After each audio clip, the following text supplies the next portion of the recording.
Good evening class. My name is Vishal Tiwari और आज हम लोग एक टॉपिक डिस्कस करने चल रहे हैं जिस टॉपिक का नाम है महासागरी जलधारा।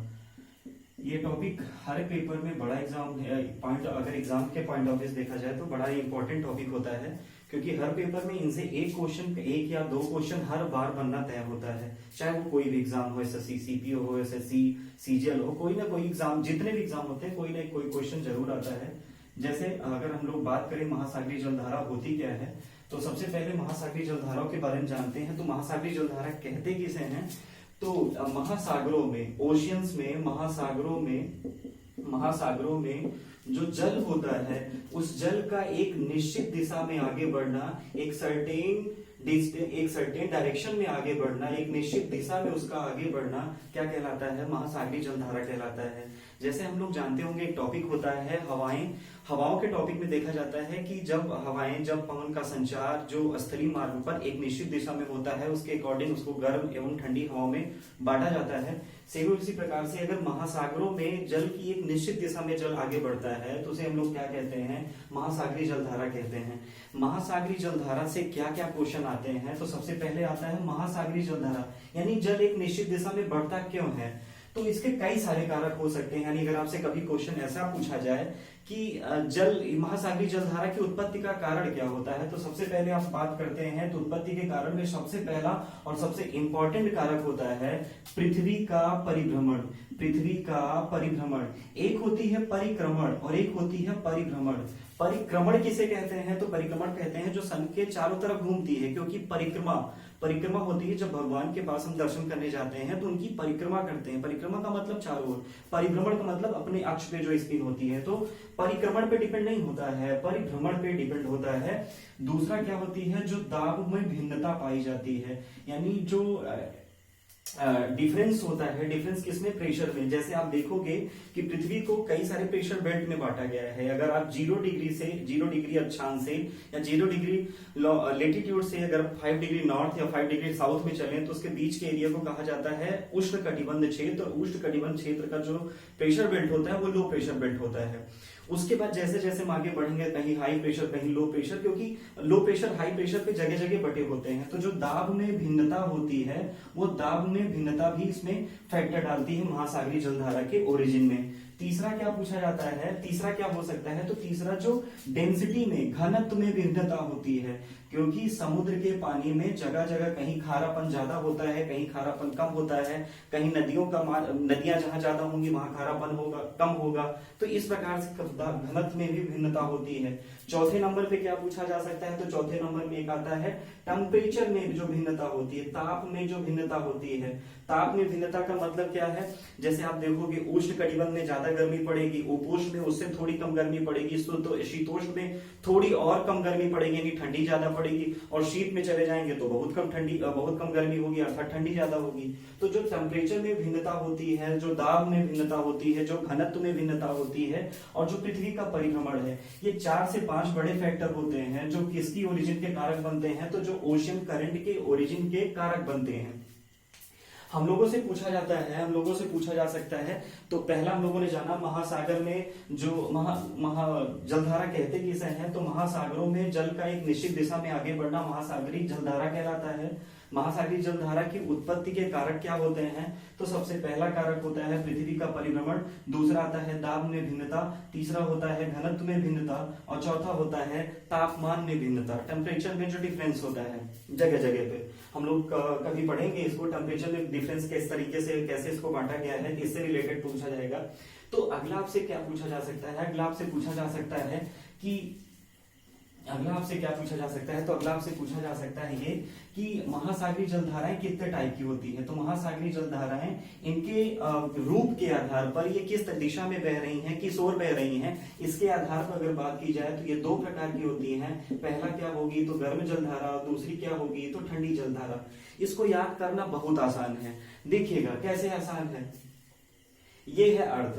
अर्थ के बीचों बीच कौन सा पार्ट है? तो अर्थ के बीचों बीच का पार्ट है इक्वेटर का। इक्वेटर माने 0 डिग्री अक्षांश। और आपको पता होगा कि जो सन की लाइट होती है या सूर्य की किरणें होती हैं वो 12 घंटे लंबवत कौन सी रेखा पर पड़ती है? तो इसी भूमध्य रेखा पर। अब जब सन की लाइट बहुत देर तक पड़ेगी तो जाहिर सी बात है एरिया भी बहुत गर्म होगा। तो जब सन की लाइट सबसे ज्यादा पड़ती तो सबसे गर्म वाला एरिया यही होता है। तो होता क्या है कि अगर सबसे गर्म एरिया ये है, अगर किसी धारा की ओरिजिन इक्वेटर के पास से हो रही है और वो धारा किसकी तरफ जा रही है? ध्रुवों की तरफ, यानी पोल्स की तरफ जा रही है। यानी कोई धारा, कोई करंट इक्वेटर से जिसकी ओरिजिन हो रही है और पोल्स की तरफ जा रही है, चाहे वो नॉर्थ पोल हो चाहे वो साउथ पोल हो, इन दोनों कंडीशन में अगर धारा भूमध्य रेखा से दूर हटेगी तो धारा होगी गर्म। और अगर कोई धारा ध्रुवों से भूमध्य रेखा की ओर आएगी, भूमध्य रेखा की ओर आए तो होगी ठंडी, भूमध्य रेखा से दूर जाए तो वो होगी गर्म। तो गर्म और ठंडी दो ही टाइप की होती हैं। फिर आपसे पूछा जाता है जो सबसे बढ़िया क्वेश्चन आ सकता है इसमें, तो सबसे बढ़िया क्वेश्चन आता है क्या कि कौन कौन से महासागर में कौन कौन सी जलधाराएं हैं। क्योंकि हम लोगों से जो सबसे बढ़िया क्वेश्चन बन सकता है वो यही बनता है, एक जलधारा का नाम दे देगा, पूछेगा किस महासागर की है। फिर या 4 जलधाराएं दे देगा, पूछेगा ये ठंडी है कि गर्म है, कौन सी ठंडी कौन सी गर्म, ऐसे करके कभी कभी कूट चुनने के लिए भी आ जाता है इसमें। तो हम लोग अगर देखें तो महासागरीय जलधाराओं में देखिए हम लोगों के पास महासागर कितने हैं? तो 5। सबसे पहले प्रशांत यानी पैसिफिक। सेकंड नंबर पे अगर बात करें तो सेकंड नंबर पे है आर्कटिक। अगर बात कर ले तो अटलांटिक।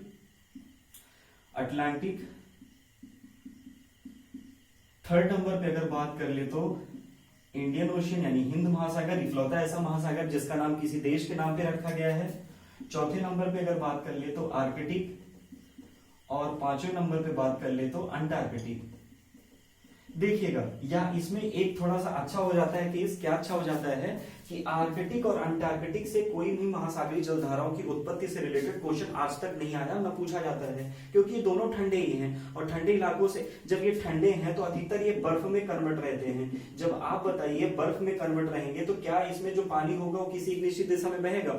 अगर बर्फ है, बर्फ में क्या पानी बहता है? नहीं बहता है। तो इनमें महासागरीय जलधाराओं की उत्पत्ति नहीं होती है। हम लोगों को केवल 3 महासागरों से पूछे जाते हैं कि कौन से महासागर की कौन सी जलधारा है। तो हम लोग एक एक करके अगर डिस्कस करेंगे आसानी से इसको कवर कर सकते हैं, कौन से महासागर की कौन सी जलधाराएं हैं। तो ध्यान से सुनिएगा। अगर हम लोग बात करें तो कैसे इसको याद कर सकते हैं? बहुत आसान तरीके से, एकदम मैप के माध्यम से। तो सबसे पहले अगर बात कर लें, देखिएगा सबसे पहले अगर बात कर लें, एक बार जल्दी से देख लेते हैं रफली मैप ताकि याद हो जाए।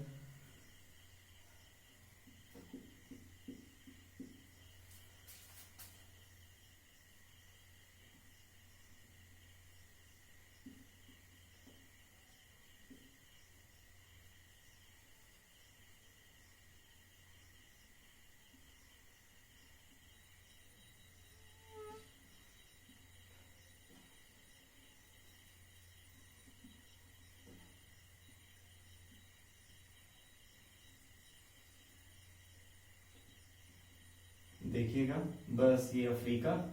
अफ्रीका के बाद अगर बात कर ले, अफ्रीका के बाद अगर बात कर ले तो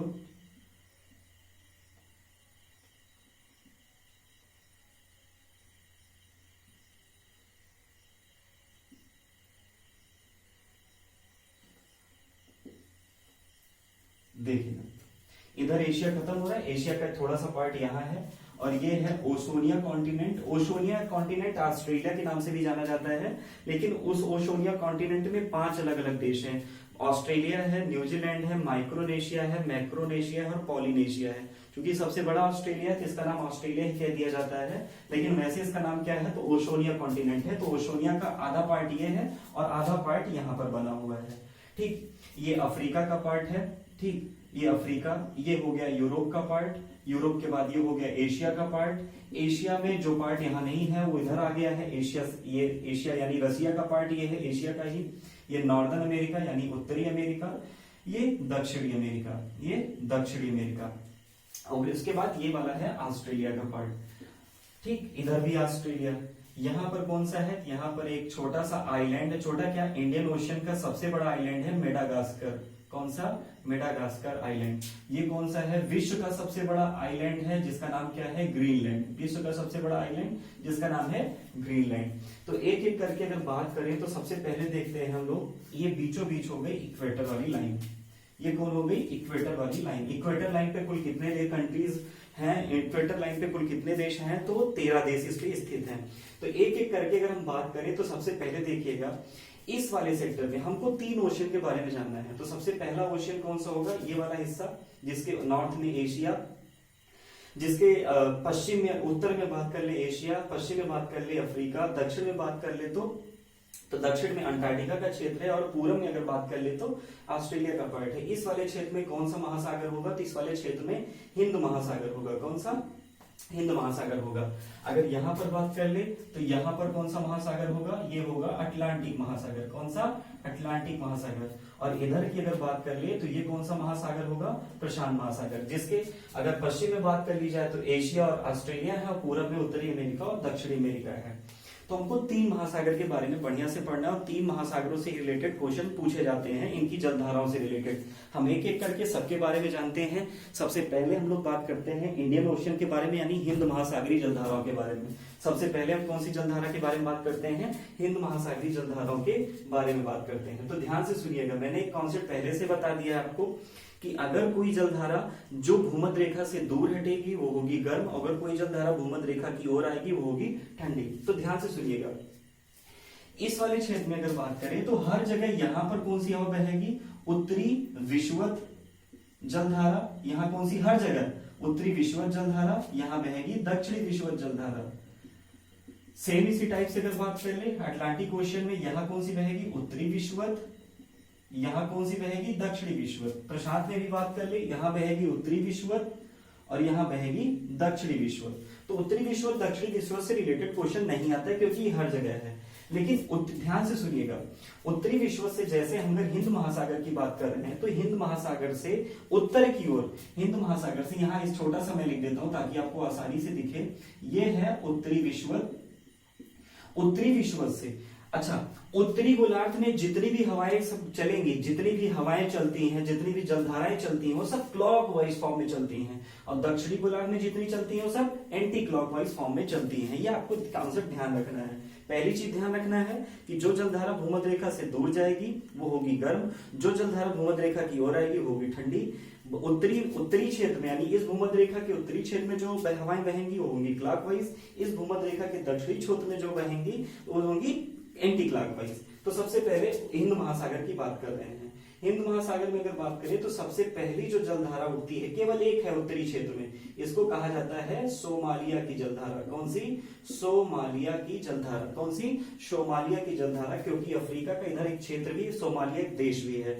अगर आप कभी मैप देखोगे तो इसको हॉर्न ऑफ अफ्रीका के नाम से भी जानते हैं। तो सोमालिया की जलधारा।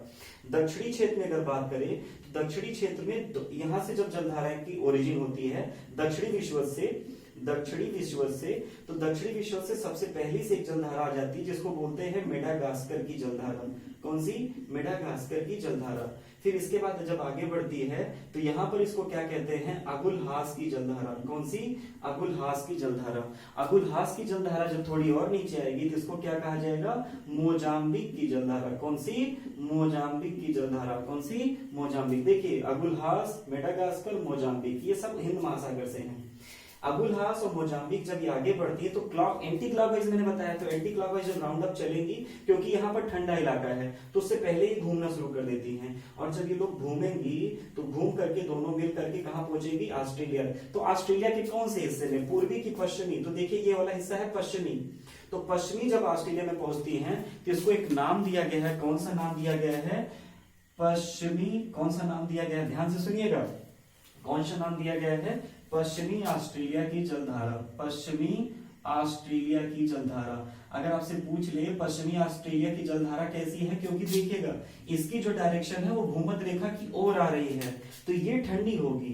बाकी सोमालिया गर्म है क्योंकि भूमध्य रेखा से दूर जा रही है, अगुलहास गर्म होगी, मेडागास्कर गर्म होगी, मोजाम्बिक गर्म होगी। लेकिन कौन सी ठंडी होगी हिंद महासागर में? हिंद महासागर में केवल एक ठंडी होगी। कौन सी?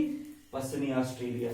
चलिए हम लोग अटलांटिक की अगर बात कर लें, अटलांटिक में सबसे पहले अगर बात करें तो सबसे पहले अगर बात करें, ध्यान से सुनिएगा, सबसे पहले अगर बात करते हैं तो यहां से एक जलधारा उठती है, यहां पर उत्तरी विषुवत दक्षिण विषुवत, यहां से जो जलधारा उठती है उसको बोलते हैं एंटिलीज की जलधारा। कौन सी? एंटिलीज की जलधारा। कौन सी? एंटिलीज की जलधारा। एंटिलीज की, जब इस कैरेबियाई क्षेत्र में, यहां पर जो छोटे छोटे देश हैं उन देशों को कैरेबियाई देश कहा जाता है। कौन सा देश कहा जाता है? कैरेबियाई देश कहा जाता है। यहां से जब एंटिलीज जलधारा बढ़ती है तो सबसे पहले एक नीचे ही चली आती है, नीचे का मतलब इधर ही, भूमध्य रेखा की ओर नहीं आ रही, उसी के पैरेलल चल रही, इसको बोलते हैं केनी की जलधारा। कौन सी? केनी की जलधारा। इधर से एंटिलीज आगे बढ़ी, इधर से फ्लोरिडा आगे बढ़ी, इधर से एंटिलीज, इधर से फ्लोरिडा, दोनों जहां मिलती हैं वहां पर होती है कौन सी जलधारा? मेन सबसे इंपॉर्टेंट गल्फ स्ट्रीम। कौन सी? Gulf stream. कौन सी? Gulf stream. गल्फ स्ट्रीम जब आगे बढ़ती है, गल्फ स्ट्रीम जब आगे बढ़ती है तो ऊपर से एक इसको जलधारा के मिलती है। गल्फ स्ट्रीम जब आगे बढ़ेगी ऊपर से एक जलधारा के मिलेगी जिसको बोला जाएगा लेब्राडोर की जलधारा। कौन सी? लेब्राडोर की जलधारा। लेब्राडोर भी ऊपर से आ रही थी, होगी कैसी? ठंडी जलधारा।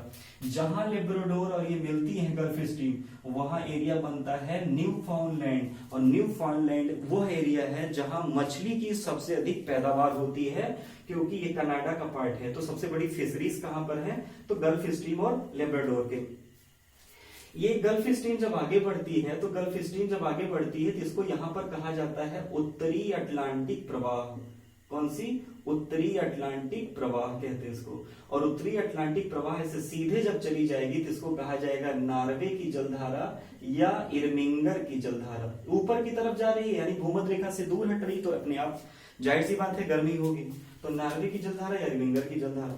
नीचे की तरफ अगर बात करें तो नीचे इसी उत्तरी अटलांटिक से नीचे की तरफ एक यूरोप में घुसती हुई हवा चली जाती है जिसको बोलते हैं रेनेल की जलधारा। कौन सी? रेनेल की जलधारा। ये भी भूमध्य रेखा से दूर ही हट रही है तो ये भी गर्म होती है। लेकिन यही उत्तरी अटलांटिक से तीसरी नीचे की तरफ आती है जिसको बोला जाता है कनारी की जलधारा। कौन सी? कनारी। तो कनारी की जलधारा ठंडी है, जिसका उद्गम कहां से हुआ? उत्तरी अटलांटिक प्रवाह से। उत्तरी अटलांटिक प्रवाह से एक ऊपर गई नॉर्वे या इरमिंगर की जलधारा, इधर चली आई रेनेल की जलधारा, और सबसे नीचे आती है कनारी की जलधारा। अगर आपसे पूछ लिया जाए, और अच्छा इसी गल्फ स्ट्रीम, रेनेल, कनारी और उत्तरी अटलांटिक प्रवाह के बीच में एक एरिया है अटलांटिक महासागर का, जहां एक शैवाल है। शैवाल एक प्रकार की घास होती है, जिस शैवाल का नाम है सारगैसम शैवाल, और इस एरिया को ही कहा जाता है सारगैसो सागर का एरिया। देखिए यूरोप ये है, यूरोप के ऊपर से भी एक चादर है, यूरोप के नीचे से भी एक चादर है जो इसको ठंडी से बचाता है। तो यूरोप का गर्म कंबल किसे कहते हैं? यूरोप का गर्म कंबल। देखिए नॉर्वे और ये तो दो अलग अलग चादर हो गए, लेकिन इनकी ओरिजिन कहां से हुई है? उत्तरी अटलांटिक प्रवाह। और उत्तरी अटलांटिक प्रवाह की ओरिजिन कहां से हुई है? Gulf stream.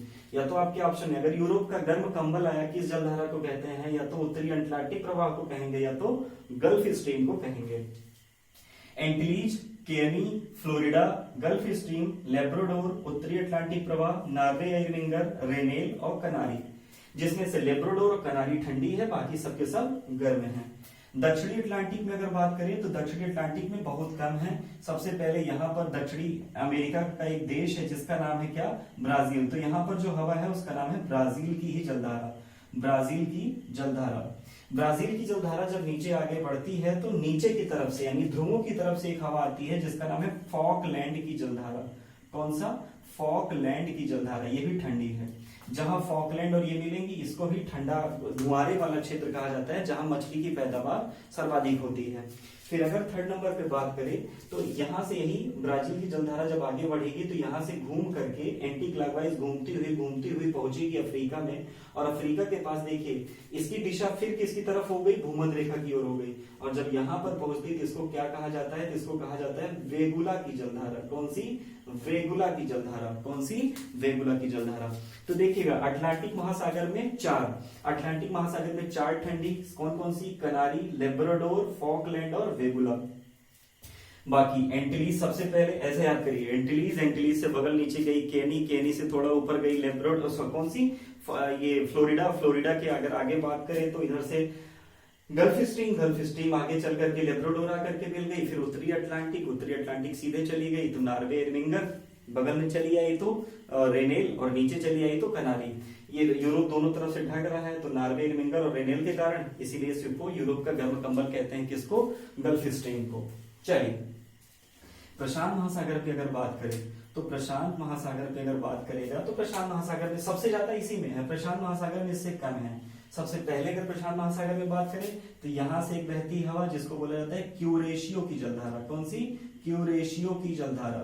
क्यूरेशियो की जलधारा जब जापान में पहुंचती है तो इसे जापान में काली धारा के नाम से जाना जाता है। जापान की काली जलधारा किसे कहते हैं? क्यूरेशियो जलधारा को कहते हैं। क्यूरेशियो थोड़ा सा और आगे बढ़ती है तो इसको यहाँ पर किस नाम से जाना जाता है? तो इसको यहाँ पर कहते हैं सुसीमा की जलधारा। प्रशांत महासागर की दूसरी जलधारा कौन सी है? तो सुसीमा की जलधारा है जो जापान के निकट है। ये सुसीमा सीधे जब आगे बढ़ती है, ये सुसीमा जब सीधे आगे बढ़ती है तो आगे इसको क्या कहा जाता है? उत्तरी प्रशांत प्रवाह। उत्तरी प्रशांत प्रवाह कहा जाता है। और ये उत्तरी प्रशांत प्रवाह सीधे ऐसे एकदम चला जाएगा तो इसको यहाँ पर क्या कहा जाएगा? अलास्का की जलधारा। कौन सी? अलास्का की जलधारा। ऊपर से एक और आती हवा, ऊपर से इसको आती एक और आके मिलती जिसको बोलते हैं ओयासियो की जलधारा। कौन सी? ओयासियो की जलधारा इधर आएगी और एक इधर नीचे की तरफ आती जिसको बोलते हैं कैलिफोर्निया की जलधारा। ये भी ठंडी है क्योंकि ये भूमध्य रेखा की ओर आ रही है, कैलिफोर्निया की जलधारा। क्यूरेशियो, सुसीमा, उत्तरी प्रशांत प्रवाह, अलास्का, 4 गर्म बाकी 2 ठंडी। दक्षिणी क्षेत्र में अगर बात करें तो देखिएगा ऑस्ट्रेलिया ये है, ऑस्ट्रेलिया का आधा पार्ट यहाँ था, ऑस्ट्रेलिया का आधा पार्ट यहाँ है, तो इसको क्या बोला जाएगा? यहाँ पर पूर्वी ऑस्ट्रेलिया की जलधारा। पूर्वी ऑस्ट्रेलिया की जलधारा है ये। और पूर्वी देखिए पश्चिमी ऑस्ट्रेलिया ठंडी है और पूर्वी ऑस्ट्रेलिया गर्म है।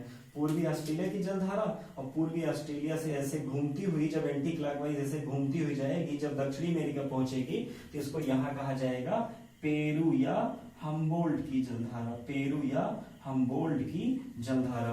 तो ये जलधाराओं को याद करने का बहुत आसान सा तरीका था। बस आपको इसको पढ़ने के लिए क्या करना पड़ेगा? आपके पास एक मैप हो और मैप को जितनी जल्दी भर लेंगे, क्योंकि ज्योग्राफी के हर टॉपिक को मैप के द्वारा अगर बताया जाए तो आसानी से याद हो सकता है। तो ये जलधाराओं को जैसे रिलेटेड जो क्वेश्चन आते हैं हमने बड़ी जल्दी से इसको डिस्कस किया है। मैं आशा करता हूँ आपको समझ में आया होगा। Thank you class.